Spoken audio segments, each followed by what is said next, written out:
ओम नमः शिवाय शिवजी सदा सहाय। ओम नमः शिवाय गुरुजी सदा सहाय। गुरुजी के चरणों में कोटि कोटि नमन। जय गुरुजी। संगत जी, कैसे हैं आप सभी? आशा करती हूँ गुरुजी की कृपा सब पर बनी हुई होगी और सभी कुशल मंगल होंगे।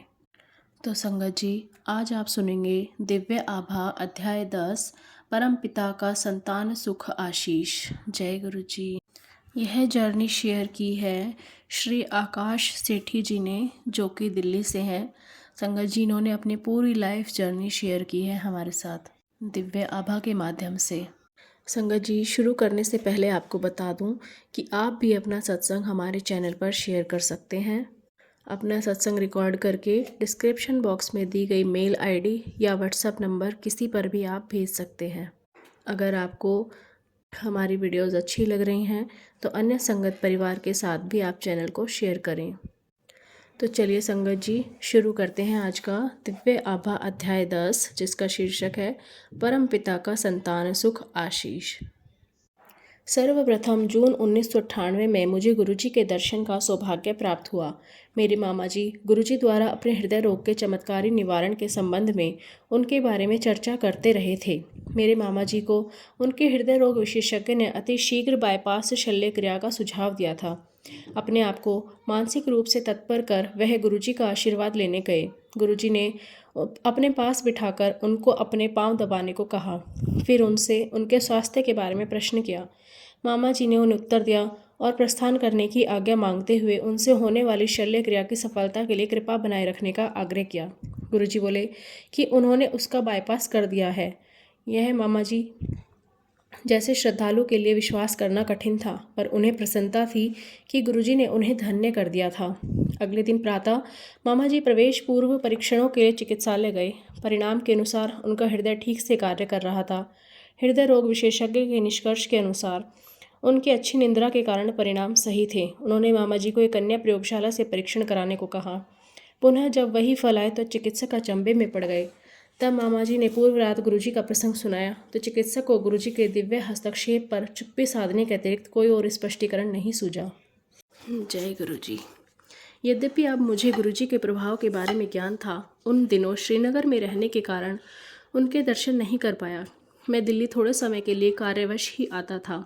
सौभाग्य से अगली बार जब मैं दिल्ली आया तो मामा जी ने शुभ समाचार दिया कि गुरुजी दिल्ली में हैं और हम उनसे मिल सकते हैं। उसी संध्या को हम एम्पायर स्टेट गए। हमारे पहुंचने तक बहुत देर हो गई थी। लंगर का अंतिम चक्र चल रहा था और गुरुजी कुछ देर के लिए अपने कक्ष में चले गए थे। हम लंगर समाप्त करने के बाद संगत में बैठे थे, तब गुरुजी अपने कक्ष से बाहर आए। गुरुजी के प्रथम दर्शन काला कुर्ता धारण किए, सभागृह में प्रभावशाली, निरअहंकारी और मनोहर चाल से चलते हुए आज भी मेरे मनस्पटल पर अंकित हैं। उन्होंने मामा जी को पहचान लिया और हम नव आगंतुकों को देखकर हमारे पास आए। उन्होंने मामा जी को हमारा परिचय कराने को कहा और महरौली गुड़गांव मार्ग पर दी रेंच नामक एक कृषि भवन में अपने जन्म दिवस पर आने को कहकर हमें प्रस्थान करने की आज्ञा दे दी। जय गुरु जी। प्रथम दिवस और परीक्षा काल। संयोग से अगले दिन दिल्ली में अपने कार्यालय पहुंचने पर मुझे अस्थायी काल के लिए वापस श्रीनगर जाने को कहा गया।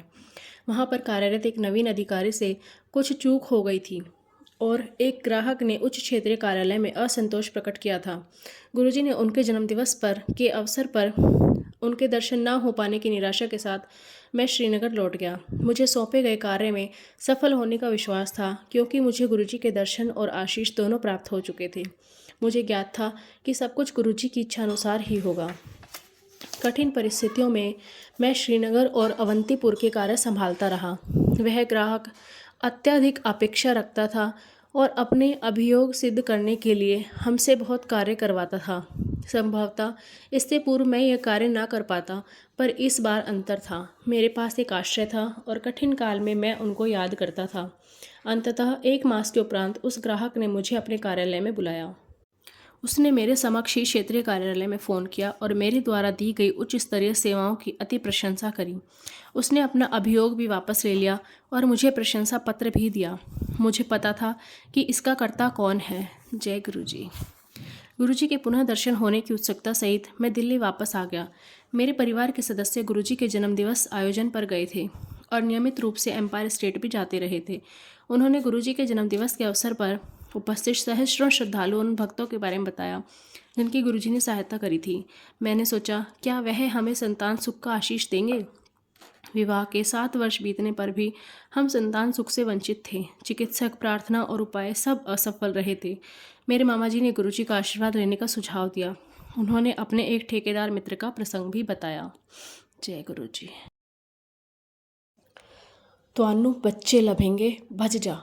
मामा जी के उन मित्र को विवाह के 16 वर्ष उपरांत भी कोई संतान ना होने पर गुरुजी का आशीर्वाद प्राप्त हुआ था। गुरुजी ने उन्हें बोला, पुत्र विदित्ते धी विदित्ति, और इसी साल।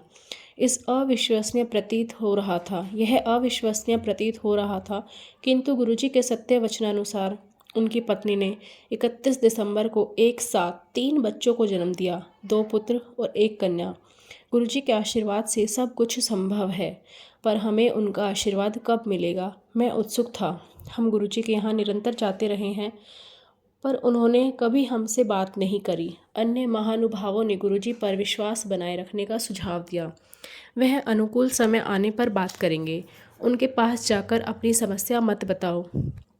एक दिन जब हम लंगर के पश्चात संगत में बैठे हुए थे, गुरुजी ने मुझे अपने पास आने का इशारा किया। क्या वास्तव में मुझे बुला रहे थे? संगत ने आश्वस्त किया कि मुझे ही बुलाया है। मन में अनगिनत विचार समेटे, किंतु बोलने का साहस जुटाने के कठिन प्रयास सहित मैं उनके पास पहुंचा। ऐथे क्यों आया वे? गुरुजी, कोई बच्चे नहीं हैं। बस इतना ही बोलने का साहस जुटाकर मैंने उत्तर दिया। अनासक्त भाव से वह बोले, तानू बच्चे लभेंगे, भज जा। कुछ सोचे बिना ही मैं बोल पड़ा, गुरुजी, मैं भागने के लिए नहीं आया हूँ। गुरुजी मुझे देखकर बोले, चंगा, 8वें दिन आता रही। इस बात ने मुझे अति विस्मित कर दिया। गुरुजी को कैसे पता कि हर 8वें दिन आना ही मेरे लिए सुविधाजनक है? उस समय मैं 8 दिन के पाली चक्र में कार्यरत था। 2 दिन प्रातः, 2 दिन अपराह्न, 2 दिन रात्रि और फिर 2 दिन अवकाश। इस प्रकार पहले अवकाश को ही सत्संग में आना सुविधाजनक था। हमने गुरुजी के दर्शन के लिए हर 8वें दिन जाना प्रारंभ कर दिया। संगत के अनुमंत्रित भाग्यवान सदस्य अपने अनुभव सुनाते थे। इससे हमें भी आश्वासन मिलता था कि गुरु कृपा से हमारी मनोकामना भी पूर्ण होगी। पर कब? हम स्वयं से प्रश्न करते रहते थे। अन्य समस्याएं हल हो रही थीं। मेरी पत्नी का कार्य स्थायी हो गया था। अपने साक्षात्कार से पूर्व उसने गुरुजी से आशीष प्राप्त किया और 42 प्रत्याशियों में से वह अकेली चुनी गई थी। हमारी आर्थिक परिस्थितियों में भी सुधार हो रहा था।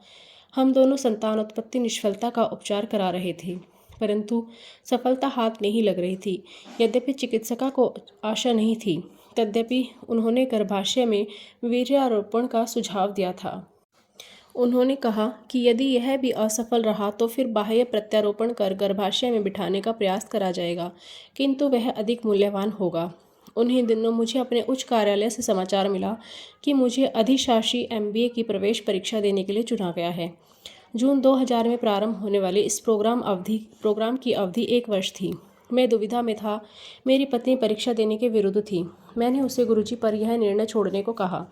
उसके अनुसार मेरे चुने जाने पर उपचार वर्ष भर बंद करना पड़ेगा। गुरुजी ने अगले दर्शन के अवसर पर साहस बटोरकर मैंने सुझाव मांगा। गुरुजी ने उत्तर दिया कि ऐसे अवसर जीवन में बार बार नहीं आते और मुझे जाना चाहिए। यह बात सुनकर मेरी पत्नी भी उदास हो गई। मैंने परीक्षा दी। सफल अभ्यर्थियों की सूची आने से पूर्व कई चर्चाएं होती थीं। यह सुनकर कि मेरा नाम उन चर्चाओं में नहीं था, मेरी पत्नी चिंता मुक्त हुई। इसी समय चिकित्सका ने 2 जून 2000 को अंतिम बार पुनः पिछली प्रक्रिया दोहराने का निर्णय किया। उन्हें इस बार भी कम आशा थी। उन्होंने कहा कि अगली बार दूसरी प्रक्रिया करेंगे। मैंने अपने कार्यालय में समाचार दिया, मैं विलंब से पहुंचूंगा। इधर चिकित्सालय में प्रथम नमूने और परीक्षणों के बाद मुझे एक और नमूना देने को कहा गया। जब मैंने अपने कार्यालय में बताया कि विलंब अधिक होगा और बहुत अधिक होने पर नहीं आऊँगा, तो उस अधिकारी ने निर्देश दिया कि भले ही कितनी देर हो जाए, मुझे वहाँ अवश्य पहुँचना है। यहाँ पर कार्य समाप्त होने पर और अपनी पत्नी को सुरक्षित घर पहुँचने का प्रबंध कर जब मैं अपने कार्यालय पहुँचा तो मुझे MBA में अपने चयन का समाचार मिला। स्वीकृति देने के लिए 3 दिन का समय था। अगले दिन जब हम गुरुजी के दर्शन के लिए गए और मैंने यह समाचार गुरुजी को दिया, मेरा भ्रम जैसे कोई सर्वज्ञाता को कोई नवीन समाचार दे सकता है, तो वह मुस्कुरा कर बोले, फिर ते कल्याण हो गया। मैंने सोचा, मैंने तो गुरुजी को अपने चयन की बात बताई है और वह कह रहे हैं कि मैं धन्य हो गया। यह तो प्रत्यक्ष ही है। उस समय गुरुजी के तात्पर्य से हम अनभिज्ञ थे। यह रहस्य उद्घाटन के लिए अभी कुछ और दिन का समय शेष था। मैंने गुड़गांव में एमबीए संस्था में प्रवेश कर लिया। प्रथम सत्र के बाद मैं घर गया। उसी संध्या को हम दर्शन के लिए गए। लौटते हुए मेरी पत्नी ने गर्भ परीक्षण उपकरण खरीदने को कहा। गुरुजी के कथन का रहस्य अगले दिन प्रातः उजागर हुआ जब मेरी पत्नी ने अपना गर्भवती होने का समाचार दिया। गुरुजी की कृपा से कठिन परिस्थितियों में की गई अंतिम चेष्टा सफल हुई थी। हम दोनों हर्ष से विह्वल और कृतज्ञ थे। चक्षुओं में अश्रु भरे हम दोनों बहुत देर तक गुरुजी के चित्र का चुम्बन लेते रहे। उसी शाम को हम गुरुजी के पास गए और उनके चरण कमल छू कर जैसे ही उन्हें यह सूचना देने के लिए मैंने अपना मुख खोलना चाहा, यानी एक बार पुनः सर्वज्ञता को बताने की भूल की, उन्होंने मुझे चुप रहने का संकेत दिया और बोले, मैनू पता है। मेरी अनुपस्थिति होते हुए भी मेरी पत्नी का गर्भकाल सहजतापूर्वक बीत गया। उसी अवधि में उसे महाविद्यालय परिसर में ही घर मिल गया, जिससे प्रतिदिन यात्रा करने के कष्ट से भी मुक्ति मिल गई। उसने 31 जनवरी 2001 को पुत्र को जन्म दिया। शिशु के 40 दिन पूर्ण होने पर हम उसे गुरुजी का आशीर्वाद दिलाने उनके पास ले गए। उस दिन आज्ञा लेते समय गुरुजी मेरी पत्नी को बोले, पूनम आंटी, होर मुंडा लेना है? मेरी पत्नी को एकाएक अत्यधिक अचंभा हुआ, पर वह कुछ नहीं बोली। उसके बाद गुरुजी हर दर्शन के समय मेरी पत्नी से यह पूछते रहे। वह कभी उत्तर तो नहीं देती थी, पर अचरज सदा रहता था कि इतने छोटे शिशु के साथ कैसे पुनः उस पूरी प्रक्रिया को दोहरा पाएंगे। उसके अनुसार गुरुजी परिहास कर रहे थे। जून 2001 में मेरा एमबीए पूरा होने पर मेरा स्थानांतरण राजबंद पश्चिम बंगाल में दुर्गापुर के निकट हो गया। छोटे शिशु एवं दिल्ली में अन्य उत्तरदायित्वों के कारण मेरे लिए इस समय बाहर जाना असंभव था। मैंने अपने कार्यालय में अपने वरिष्ठ अधिकारियों से अनेक अनुनय विनय करी, पर कोई सहायता करने को उद्यत नहीं था। सबकी उदासीनता देखकर अंत में मैंने दिल्ली में अपने परिवार के लिए सब प्रबंध कर जाने का मन बना लिया था। उस संध्या को हम गुरुजी के दर्शन के लिए गए। उसी दिन सबसे वरिष्ठ अधिकारी, जिसको मैंने स्थानांतरण रोकने की विनती करी थी, उन्होंने मना कर दिया था। उस दिन भी गुरुजी ने मेरी पत्नी को देखकर अपना वही प्रश्न दोहराया, पूनम आंटी, होर मुंडा लेना है? मेरी पत्नी ने तत्काल उत्तर दिया, यदि मेरे पति विस्थापित होकर चले गए तो मुझे पुत्र कहाँ से मिलेगा? गुरुजी मुस्कुरा कर बोले कि यह तो वास्तव में तकनीकी समस्या है, वह मेरे स्थानांतरण रद्द कर देंगे। हम उनके कमल चरण स्पर्श कर घर आ गए। 2 दिन के पश्चात मेरे एक वरिष्ठ अधिकारी ने फ़ोन किया और बोले, तुम अपनी समस्याओं के कारण न जाने की बात करते रहे हो, तुम एक आवेदन पत्र लिखकर मुझे भेज क्यों नहीं देते? मैं देखता हूँ कि क्या हो सकता है। मुझे उनके मन में इस विचार की उत्पत्ति का कारण का पता था। इसके पश्चात गुरुजी का जन्मदिवस 7 जुलाई 2001 से मैंने पुनः कार्यालय में काम करना प्रारंभ कर दिया। तब मैं दिल्ली 2 वर्ष और रहा। गुरुजी उसके बाद भी मेरी पत्नी से निरंतर वही प्रश्न करते रहे। अप्रैल 2002 में एक दिन मेरी पत्नी ने उत्तर दिया, जैसी आपकी इच्छा। अगले दिन ही गर्भ परीक्षण के सफल परिणाम निकले। इस अवधि में एक बार मेरी पत्नी ने मुझसे कहा कि इस बार कन्या होनी चाहिए और गुरुजी से इस बारे में निवेदन करेंगी। अगले दर्शन के समय वह गुरुजी के चरण स्पर्श करते समय कहने ही वाली थी कि गुरुजी पहले बोले, पहली बार मुंडिया ते दूजी बार भी मुंडिया। उसे अपना उत्तर मिल गया था और उसने 1 दिसंबर 2002 को पुनः पुत्र को जन्म दिया। गुरुजी ने दूसरे पुत्र का नामकरण इशुक किया। हमारी दूसरी संतानोत्पत्ति के बाद एक दिन गुरुजी ने मेरी पत्नी से प्रश्न किया कि क्या वह पीएचडी करने का विचार कर रही हैं। उसने उत्तर दिया कि 2 बच्चों के साथ पठन पाठन का कार्य अति कठिन है। गुरुजी ने अपना सुझाव दोहराया और बोले, पता है पीएचडी दा की मतलब होता है पागल होने का डर। इस सुझाव का कारण हमें देर में तब जाकर स्पष्ट हुआ जब मेरा स्थानांतरण मुंबई हो गया। मेरी पत्नी मेरे साथ पीएचडी आरंभ कर लंबा अवकाश लेने की अवस्था में ही मेरे साथ रह सकती थी। अपने अंतरण पत्र लेकर मैं गुरुजी का आशीष लेने गया और उन्हें अपने स्थानांतरण के बारे में बताया। उन्होंने मुझे जाने की आज्ञा दे दी। प्रथम वर्ष मैं मुंबई में अकेला रहा। इस अवधि में कुछ बार हम गुरुजी के दर्शन के लिए आए। एक ऐसे ही अवसर पर गुरुजी ने कहा कि मैं अपने परिवार को साथ ले जाऊं, नहीं तो वह एक और पुत्र दे देंगे। हमें संदेश मिल गया और पत्नी ने पीएचडी के लिए आवेदन दे दिया। गुरुजी की दया से बहुत कम समय अवधि में सब औपचारिकताएं भी पूर्ण हो गई। फलस्वरूप मेरा परिवार मुंबई आ गया। यहाँ पर यह बताना अनुपयुक्त नहीं होगा कि मेरे पिता के एक मित्र, जो एक निपुण ज्योतिषी भी हैं, ने मुझे बताया था कि मेरी पहली संतान 41 वर्ष की आयु में होगी। उनकी भविष्यवाणी के अनुसार मुझे 2 कन्याओं के बाद ही पुत्र होगा। इनसे ज्योतिष में संभवतः कभी गलती नहीं हुई थी। मैंने जब उनसे प्रश्न किया कि कैसे गुरुजी के आशीर्वाद से हमें पहली संतान 37 वर्ष की आयु में हुई और दूसरी 39 वर्ष की, तो वह कैसे चूक कर गए। उन्होंने उत्तर दिया कि ईश्वर द्वारा लिखा हुआ भाग्य ही ज्योतिष से पता लगता है, किंतु गुरुजी जैसे महापुरुष जो मानव रूप में ही परम पिता हैं, भाग्य पुनः लिखने की क्षमता रखते हैं। अतः इसमें कोई शंका नहीं होनी चाहिए कि हमारे प्रारब्ध कर्म को बदलने वाले स्वयं भगवान के अतिरिक्त कोई और नहीं हो सकते। जय गुरुजी। दुर्घटना से रक्षा। सितंबर 1999 में हम अपने वाहन में शिमला गए थे। अपनी दिवा स्वप्न की आदत के कारण मैं कभी भी अच्छा चालक नहीं रहा हूँ। शिमला से लौटते हुए हमने रात चंडीगढ़ में बिताई। अगले दिन प्रातः हमें चंडीगढ़ से निकलने में देर हो गई थी और यह बात मुझे नहीं भा रही थी। अतः मैं कार आवश्यकता से अधिक तीव्र गति से चला रहा था। अम्बाला और करनाल के मध्य यातायात अवरोध था। हमारे आगे एक माटी प्रवर्तक जा रहा था और हमारे पीछे भी बहुत गाड़ियाँ थीं। मैं आगे जाने को आतुर था, परंतु प्रवर्तक के विशाल आकार के कारण आगे की दृष्टि अवरुद्ध थी और मार्ग की दूसरी तरफ का भाग निर्माण कार्य के लिए बंद था। अतः दोनों ओर का यातायात इसी तरफ से आ रहा था। मेरी पत्नी मेरे साथ ही अपने नेत्र बंद कर अपने छोटे से वॉकमैन पर शब्द सुनती हुई आगे बैठी हुई थी। वह प्रवर्तक अत्यंत धीमी गति से जा रहा था। काफ़ी देर उसके पीछे धीमी गति में चलते रहने के कारण मैं अपना संयम खो बैठा और मैंने अपनी कार की गति बढ़ाकर उससे आगे निकलने की चेष्टा करी। जैसे ही मैं उसके समानांतर पहुंचा, मुझे सामने से आता हुआ यातायात दिखाई दिया। सामने से अत्यंत तीव्र गति से एक और प्रवर्तक हमारी दिशा में भागा चला आ रहा था। उसमें और हमारी कार में कुछ मीटर की दूरी शेष थी और दोनों प्रवर्तकों के आगे के हिस्से में कुछ इंचों का ही अंतर था। कार के आते हुए प्रवर्तक से चीथड़े उड़ते हुए के विचार और दोनों के कर्मचारियों का चिल्लाना सुनकर मेरे शरीर में कपकपी छूट गई। मेरी पत्नी ने अपनी आंखें खोली, मुझे देखा और हम दोनों को गुरुजी को याद करने के अतिरिक्त और कुछ नहीं सूझा। एकदम मुझे अपनी दाहिनी ओर के मार्ग में बने हुए विभाजक में एक टूटी हुई दीवार दिखाई दी और मैंने अपनी कार तेजी से उस दिशा में घुमा दी। गुरुजी के अतिरिक्त और कौन हमें इस प्रकार से जीवन दान दे सकता था। जय गुरुजी। फरवरी 2000 में मैं रात्रि से प्रातःकाल तक की पाली में विमानपत्तन पर कार्यरत था। उस समय मैं एक बोइंग 707 जिसमें ईंधन भरना था देखने गया। मैंने देखा कि एक भू यंत्रविद वायुयान का पल्ला खुला छोड़कर उस पर कार्यरत था। हमारे कर्मचारी एक किनारे खड़े हुए उसका कार्य समाप्त होने की प्रतीक्षा कर रहे थे। प्रश्न करने पर उसने उत्तर दिया कि अभी बहुत कार्य शेष था और वह अकेला ही है।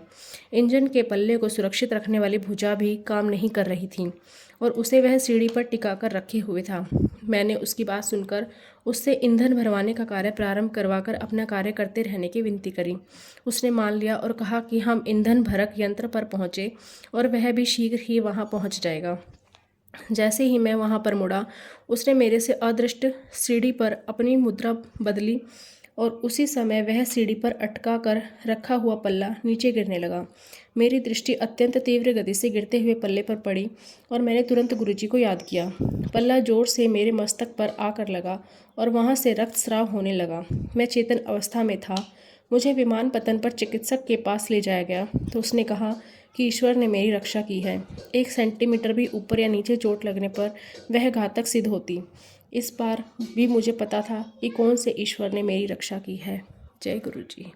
जलमग्न मुंबई में 26 जुलाई 2005 को जब मुंबई जल प्लावित हुई, मैं कार्यालय में था। कुछ कर्मचारी रेल सुविधाओं के अस्त व्यस्त होने के भय से पहले निकल गए थे। चूँकि मुझे कार्य समाप्त करना था, मैं प्रतिदिन की भांति बाहर निकला। उस समय तक जो कर्मचारी पहले निकले थे लौटने लगे क्योंकि रेल सेवाएं बंद हो चुकी थीं। उस दिन मैंने कार से यात्रा करी थी। मैं दुविधा में था कि रुकूं या घर पहुंचने का प्रयास करूं। उसी समय एक सहकर्मी ने कहा कि उनका पुत्र अपने विद्यालय जो घर के मार्ग में था में रुका हुआ है और उसे लेना है। यह बात सुनकर मैंने निर्णय ले लिया। मैंने गुरुजी को याद किया और हम उस विद्यालय के लिए निकल पड़े।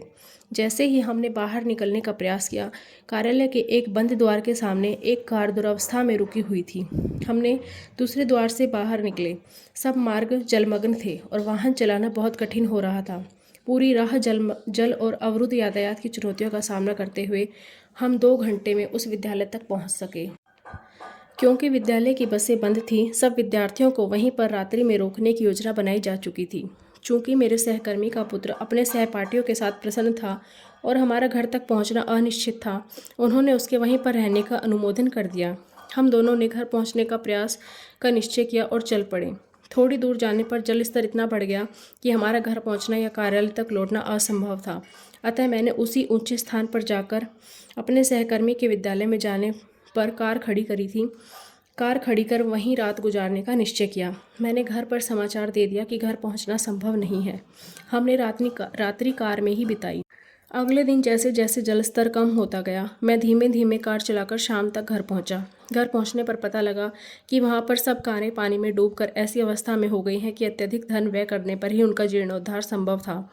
यही दशा कार्यालय में खड़ी हुई कारों की भी हुई थी। समाचारों में इस घटना की चर्चा करते हुए यह भी बताया गया कि अधिक जलस्तर और यातायात रुके होने के कारण कई को राह में रात के लिए रुककर अपने वाहनों में सोना पड़ा। जल की ओर बढ़ने पर जो अपनी कारों के द्वार या खिड़कियां खोलकर बाहर नहीं आ सके, उनकी मृत्यु हो गई, परंतु ना मुझे ना ही कार को कोई हानि हुई। यह सब इस कारण कि चलने से पहले मैंने गुरुजी को याद कर लिया था। केवल गुरुजी की कृपा मुझे उस रात को बचा सकती थी और वह बनी रही। जय गुरुजी। महासमाधि के बाद भी उनकी कृपा है। फरवरी 2007 में जब मैं दिल्ली आया था, गुरुजी के दर्शन के लिए गया था। जब मैं उनसे आज्ञा लेने के लिए झुका, वह बोले, "तू दिल्ली वापस आ गया है?" मैंने उत्तर दिया, "नहीं गुरुजी, हाले तो बॉम्बे ही हूँ।" गुरुजी ने एक और भक्त की ओर इशारा किया कि वह उससे पूछ रहे थे, पर यह मेरे लिए संदेश था। मैं समझ गया था कि गुरुजी किस प्रकार अपने भक्तों की इच्छा पूर्ति करते हैं। मार्च 2007 के अंत तक दिल्ली के लिए स्थानांतरण आदेश आ गए। 1 मास पश्चात मैंने दिल्ली कार्यालय में कार्य करना प्रारंभ कर दिया और 26 मई को मेरा परिवार भी दिल्ली आ गया। सौभाग्य से एक दिन पश्चात उनके दर्शन भी हो गए। 31 मई को उनके शरीर छोड़ने का निर्णय को सुनकर मैं ध्वस्त हो गया। बड़े मंदिर से लौटते हुए मेरे मन में अनेक विचार उभर रहे थे। ऐसे कई अवसर थे जब गुरुजी ने हमें धन्य किया था और अनेक अवसरों पर हमें वह दिया था जिसके हम योग्य भी नहीं थे। अब क्या होगा? अब कौन हमारा ध्यान रखेगा? यद्यपि इन प्रश्नों का मेरे पास कोई उत्तर नहीं था, किंतु जिन्होंने सदा हमारी आवश्यकताओं, शंकाओं और प्रार्थनाओं का उत्तर दिया था, उनके पास इसका भी समाधान है, यह मुझे कुछ दिनों में पता लगने वाला था। वर्ष 2005 से मैं अंतर निगम उद्यम प्रतियोगिता इंटर कॉरपोरेट बिजनेस कंपटीशन में भाग लेता रहा था। इस वर्ष 2007 में क्षेत्रीय प्रतियोगिता दिल्ली में 1-2 जून को आयोजित थी। गुरुजी की महासमाधि के उपरांत मुझे लगा कि अपना सर्वस्व देना संभव नहीं होगा। मैंने अपने साथियों को फ़ोन पर कहा कि मैं अत्यधिक क्षीण हो रहा हूँ और वह मेरे ऊपर निर्भर ना रहें। मेरे एक साथी ने मुझे सांत्वना दी, "गुरु अपने शिष्यों को कभी नहीं छोड़ते, शरीर त्यागने के बाद भी नहीं।" शोक संतप्त होने के कारण मैंने उस पर विश्वास नहीं किया। जैसे तैसे हमारा दल पहले 4 दौर पार कर पाया। अंतिम चक्र में हमने कुछ विपत्तिपूर्ण निर्णय किए, जिससे हम अंतिम निर्णायक चरण में प्रवेश कर सके। परिणाम घोषित हुए तो उनमें हमारा नाम नहीं था। मैंने अपने जेब से गुरुजी का चित्र निकाला और कह पड़ा, "अब यही होना था।" आपके रहते हुए बात कुछ और ही थी।